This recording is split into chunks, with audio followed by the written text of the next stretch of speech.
Namaste.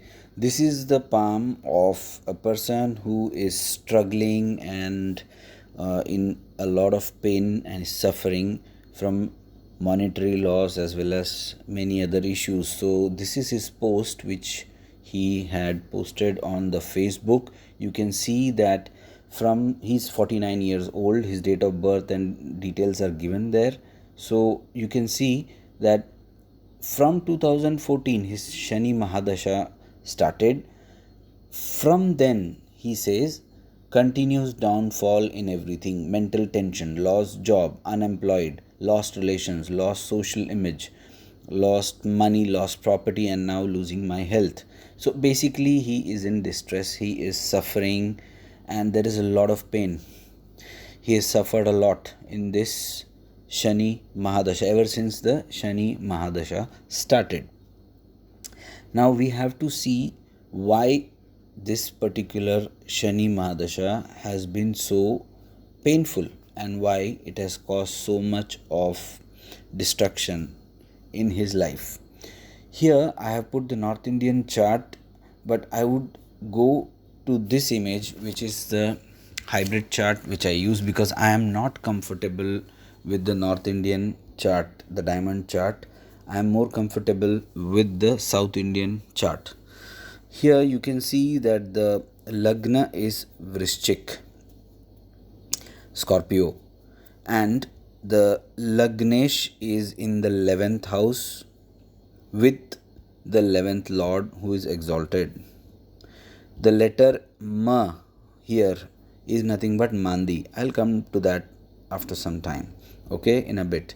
Now you can see that the Saturn here is in the Bhagya Sthan. The Saturn is in the Bhagya Sthan. So it means that the Saturn is well placed, looks like he is well placed.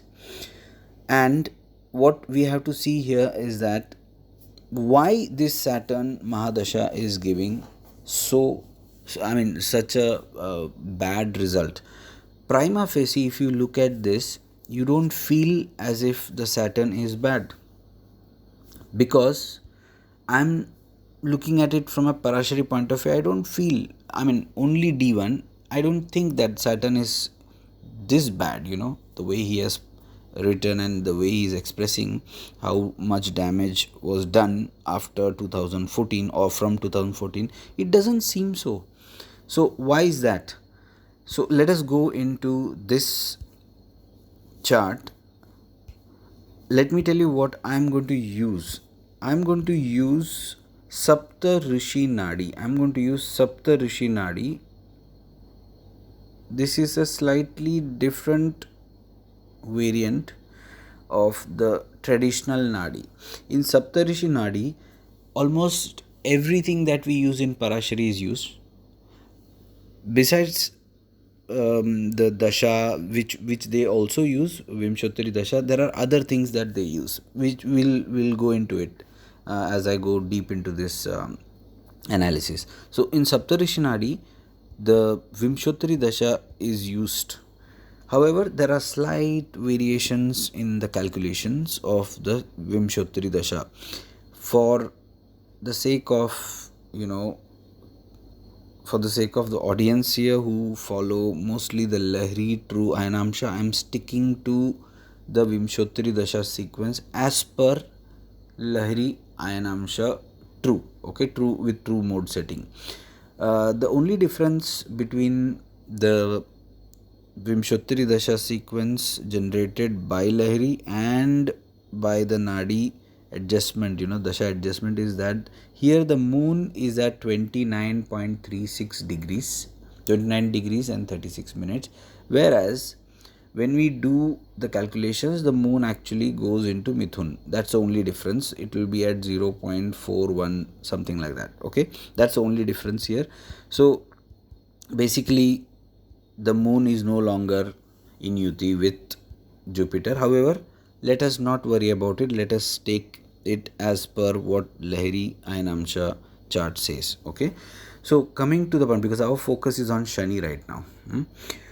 you can see that the Shani is here, which is the 9th house, Bhagyasthan. Shani is in Bhagyasthan. So what I'm going to do now is I'm going to look at the Saturn, that is Saturn Antardasha will be my focus, because that's when everything started, right? The destruction or the downfall started from Saturn Antardasha. So let us look at the Saturn Antardasha in terms of Saptarishi Nadi. So Saptarishi Nadi says, okay, well, we have Saturn in 9th house. Saturn in 9th house. Are there any aspects on Saturn? No aspects, inward aspects, no inward aspects on Saturn here. Okay, no inward aspects on Saturn. Now, where is Saturn placed? Saturn is placed in the rashi of Moon. In the rashi of Moon. Okay. Is it strong or weak? We will check that part from the palm. Okay, we will check that from the palm, because it is weak. I will show you how. Here it is placed in the rashi of Moon, but it is weak. That's because I don't see any ridges from the Moon trying to reach or trying to get towards the Shani Rekha. So it means that it is not well placed in this rashi. There are only two connectors which are actually seen, that shows that the Moon is at a very, very, very high degree, or Moon is not associated at all with the exalted Moon. What we see as exalted Moon is not exalted. Yes, there is some sambandh between Shani and Moon, because Shani is in Moon's rashi. So what we have come to is that the Moon's rashi here, Shani is in Moon's rashi, but in Saptarishi Nadi Dasha analysis, we do not take the dispositor of the Antardashanath. We do not take it. Okay, so even if you take it, suppose, even if you take it, I'm going slow here, even if you take it, Moon is within 72 degrees. Moon is within 72 degrees of Sun. Okay, it means it is malefic. This is how we can see it. This is how we use in Nadi. So if Moon is within 72 degrees, it is malefic. Okay, so that is what this part is. Now let us go into the Antardasha. Now focus on the Antardasha, the Saturn Antardasha. Now you will see that the Saturn throws its drishti, the third drishti, on 11th house. This is the 11th house. Okay, Saturn also looks at the third house. Third house mane ye, this one. Okay, third house in the North Indian chart. Saturn also looks or has his drishti on the 10th house, which is this one. 10th house is, sorry, 6th house, I'm sorry. 10th drishti on the 6th house. This is where the confusion starts for me with the North Indian chart. So the Saturn looks at the 6th house. So basically the Saturn's drishti falls on 11, 3 and 6. These are 3 Shadaya Bhava. So how we look at it, how we look at this Antardasha is that Saturn has no inward aspects. Saturn throws its drishti on 3 Shadaya Bhav. That means it is looking, that means it will activate these Bhav. In Nadi, we look at these Bhav as malefic Bhav. I know that they are not 100% malefic, but 11th is not malefic in terms of the results or gains that you look at. But here we are looking at 11th in terms of Trishadaya Bhav. Okay, so let's look at it slightly different approach. So you have to adjust. Now you can see that the Shani owns the 3rd and the 4th house. The Shani owns the 3rd and the 4th house. 3rd and the 4th house. Third is anyway malefic. Fourth is a kendra. It means a natural malefic owning a kendra should give very good results, or rather it should become neutral. It will not damage, it will not do damage. Not very good results, it will not damage. Basically it will become neutral, correct? That is how we see in Parashari. So but here what we see is that it is placed from the kendra 1 2 3 4 5 6, correct? It is placed 6 places. That is, it is in Shadashtaka. That means that this fourth house results will be negated. Now I am focusing on Saptarishi Nadi Antardasha analysis, not Parashari. So it is placed 6, it is placed in 6th from the Kendra. It means it is not going to give good results, 100% sure. Okay, let us look at few more things, how we look at this Antardasha. In Saptarishi Nadi, Moola Trikon is very important. So, in terms of Moola Trikon, it is Kumbha, which is the 4th house here. So, this is the Moola Trikon for Shani. If the Moola Trikon is damaged, the results, we see Moola Trikon is nothing but the roots. If the roots are damaged, the graha is not going to give good results in its Antardasha. Okay, so I'm talking about Antardasha here. So here, why is it damaged? Let's see. See, from the South Indian chart, you see that the Rahu is having its trinal aspect on this 4th house here. This one. Okay, this is where the Rahu is having its aspect on the Moola Trikon. If you look at the, oh my god, I have missed out Sun and Venus. I'm so sorry. Sun and Venus. Okay, the sun is looking at the Moola Trikon, which is enemy graha to Saturn. So the Moola Trikon by itself has become weak. Therefore the Shani is unable to give good results. In fact, it will give very bad results. So you would argue, why not Venus? Venus is a Mitra, and why it is also aspecting. So it should reduce that particular damage. Obviously yes, but where is Venus placed? In Nadi, Venus has to be looked in terms of the Rashi placement. So here it is placed in Simha Rashi, which is burning. That means it is Shatru Rashi, it is burning. Money is burning. Money, Venus is money. Money is getting burnt. Okay, and it is with sun, so more. And in the palm also it is seen. I will show you that later. But let us look at this. So the Venus also watches, but the Venus is powerless, not only because it is in Surya's Rashi or Shatru Rashi, but look at the Moola Trikon of the Venus. As I told you, Moola Trikon is very, very important in Saptarishi Nadi. The Moola Trikon of any graha, if it has any natural malefic, please note, any natural malefic, it will not give the desirable results. It will not give favorable results, or it will not be 100% benefic, even if it is. So here it is not going to give desirable results. Therefore, even if you say that the Venus was a natural benefic and was aspecting the Moola Trikon, trying to help this guy out, Saturn, it is not, because its Moola Trikon is damaged. Okay, this is how we look at the Antardasha of Shani in terms of the Saptarishi Nadi. Okay, so here the Antardasha is not going to give good results. So that is not all.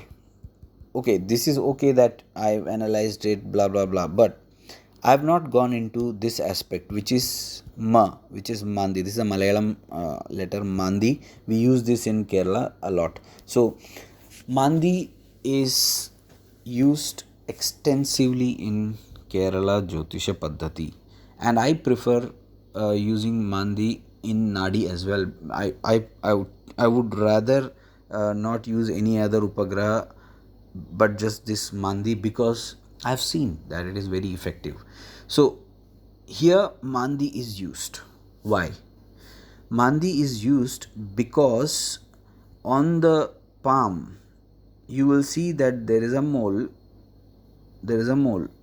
on the sandhi kshetra between the Saturn and Sun. We will see that as we go into the palm analysis is pending. I'll do that, but here we are looking at Mandi from astrological point of view. Why Mandi is taken here?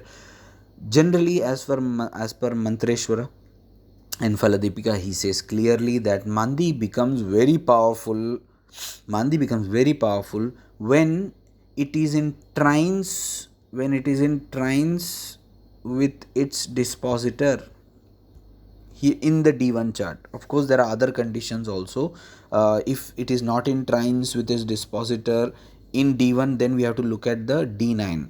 But here in Saptarishi Nadi and in Astropalmistry, we do not use D9. So I don't want to go into the D9 part right now. Here we will stick to D1, and you can see that the Mandi is with the Mercury itself, which is its dispositor. Therefore, Mandi is powerful. And which house is Mandi placed in? It's placed in the 11th house of gains. So it will destroy the 11th house of gains. That means there will be massive losses. The person has lost everything. In fact, he was cheated. His property was taken away, his business was taken away because of some fake documents. So everything that he had is almost gone. House gone, everything gone. Social image gone. Now social image or the status and everything goes because of the mole in the palm in the Sandhi Kshetra. That is another thing, but I consider that it could be because of Mandi. So that's how we look at it. So Mandi becomes very powerful when it is in trines to its dispositor in D1. It may also be powerful if it is if the D9 conditions are met, but we are not going into it here. So I hope I have made my point clear about this particular chart, where we saw how we do the dasha analysis. Now we will have to go to the palm.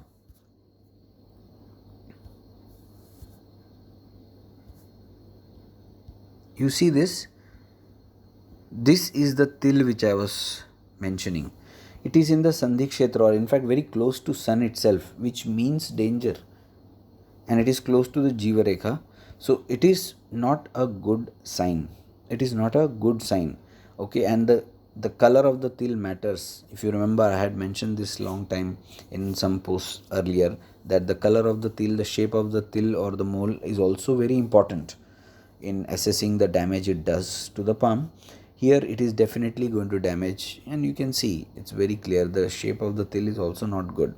Okay, so this is what it means. The only positive point here is this little Sai Shani Rekha, which seems to be okay, trying to protect him somewhere. Now coming to the analysis, palm analysis, which I left in the chart, that was this mole part for Mandi. But look at this. Look at the Shani Rekha. The Shani Rekha has assumed a sickle shape. Sickle shape is not desirable. You see my old videos, I've told that sickle shape is not at all good for Shani Rekha. Okay, that is not all. You see, you can go deep into this. I hope you can see it. You see this part. There is a clear island here. It's not good at all. And there is a break. Of course, you know that break is not good. It's disappeared. The Shani Rekha has disappeared completely. That itself shows that there is a problem. But there is a island as well, which is also not good. Now coming to the moon, right, which we left. Look at the ridges of the moon. Are they? See, look at the ridges. Look at the ridges. See this? Are they even trying to meet the Shani Rekha? Not at all. Except these two little lines. You see these two little lines? They are trying to approach the Shani Rekha. Trying to approach the Shani Rekha, not meeting it. Well, they are indicators of moon trying to somehow help the Saturn. That's it. But in Saturn is in no way connected to moon. Here the ridges simply don't seem to be happy with Saturn. They just diverging, you know. So it means astrologically, maybe the moon is not at all, in resonance with the Saturn, or the moon is in, opposition or lost to the Saturn. It's not happy with the Saturn, so it must be more towards the 12th house than the gain or praptistan. So it is probably more in Mithun than in Vrishab. This is what this analysis says. However, Lahiri True Ion Amsha doesn't say that, so let's keep it there. Let's not go into the controversial parts.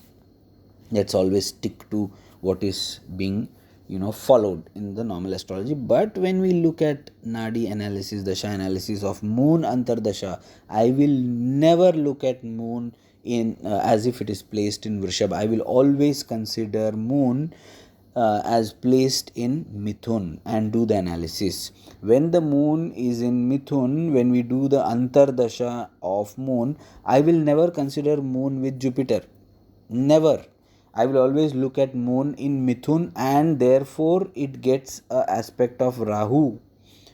Therefore it gets an aspect of Rahu, and that's why the tensions, mental tensions will increase, and that's exactly what is happening as he is now into Moon Dasha. But when you look at Parashari and you see the Jupiter and Moon together, you will never say that he will be under any tension, because this is a very good yoga. But the reality is that he is having more tensions in Moon Dasha. So let's not go into the controversy. Let's not create a controversy here.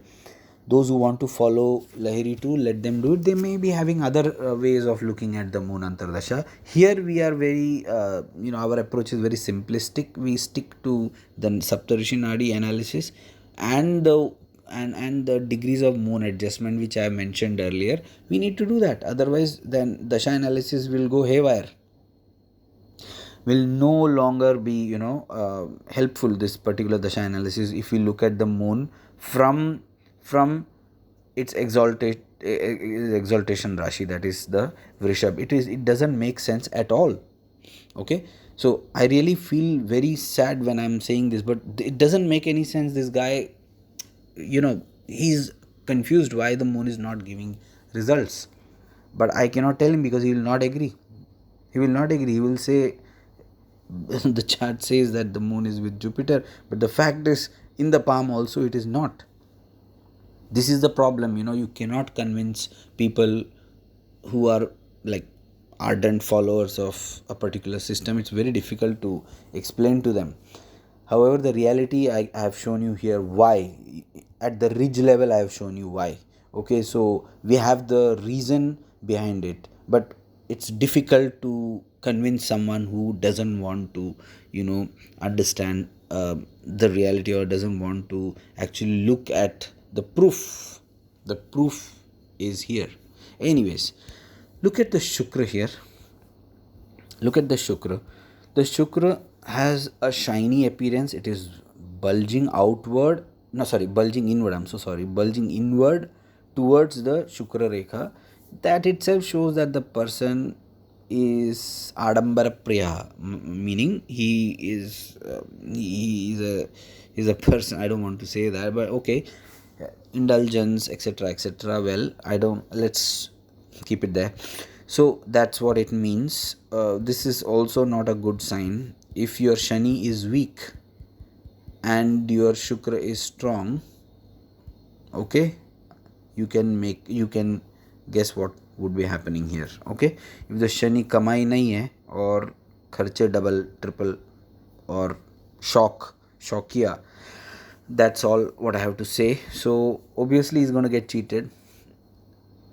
All right, now you will see that the Kuja here, which is the Mars, is not in a friendly sign. It is with Maandi.